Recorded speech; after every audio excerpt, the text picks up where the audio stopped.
নমস্কার, সবাই কেমন আছেন? সবাই নিশ্চয়ই ভালো আছেন।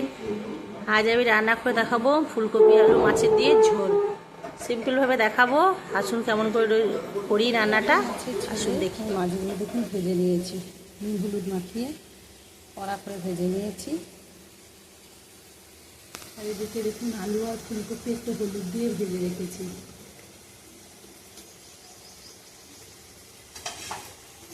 কড়াইয়ে তেল দিয়েছি, সরষের তেল। আগে আদা রসুন আর লঙ্কা বাটা আগে ভেজে দিচ্ছি।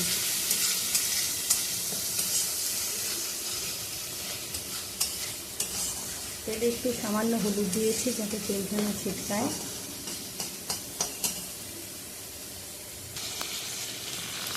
পেঁয়াজ রসুন ভাজা হয়ে যাওয়ার পর আমি আদা জিরে পেস্ট, একটু জিরে দিয়েছি, একটু ধনিয়া দিয়েছি, একটু মৌরি দিয়ে আর শুকনো লঙ্কা কাঁচা লঙ্কা মিক্স করে বেটে সেই মিশ্রণটা আমি দিলাম তেলের উপরে।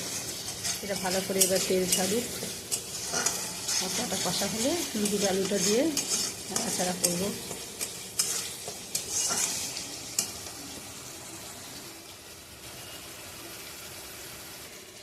এখন কড়াইয়ে মশলাটা একটু হয়ে গেছে, তেল ছেড়ে দিল বলে ফুলকপি আলু ভাজা যেতে রেখেছিলাম দিয়ে দিলাম। এটা একটু নেড়ে চেড়ে কষতে হবে, তারপর জল দেবো। এই ফুলকপি আলু মাছ দিয়ে প্লেন একটা ঘরোয়া রান্না, গরম ভাতে খেতে খুব ভালো লাগে।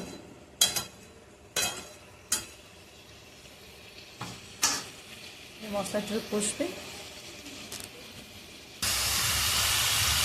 ফুলকপি আর আলুর এই যে কষাটা দেখুন কি সুন্দর হয়ে গেছে, তেল ছেড়ে দিয়েছে। এবার এটা আমি জল দিয়ে দেবো। আমি যেহেতু এটা মাছের ঝোল করছি সেগুলো একটু বেশি জল দেবো।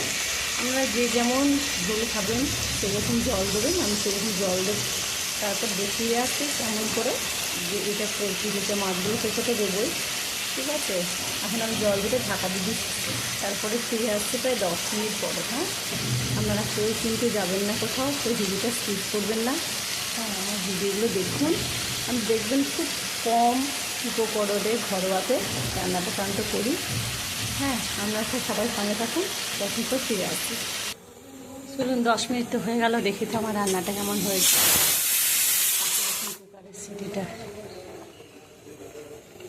মাঝখানে মাছটা আমি দিয়ে গেছিলাম, এই 5 মিনিটের মতো মাছটা আমি দিয়েছি। দেখুন রান্নাটা যে আমার হয়ে গেছে, সম্পূর্ণ সব সিদ্ধ হয়ে গেছে সুন্দর।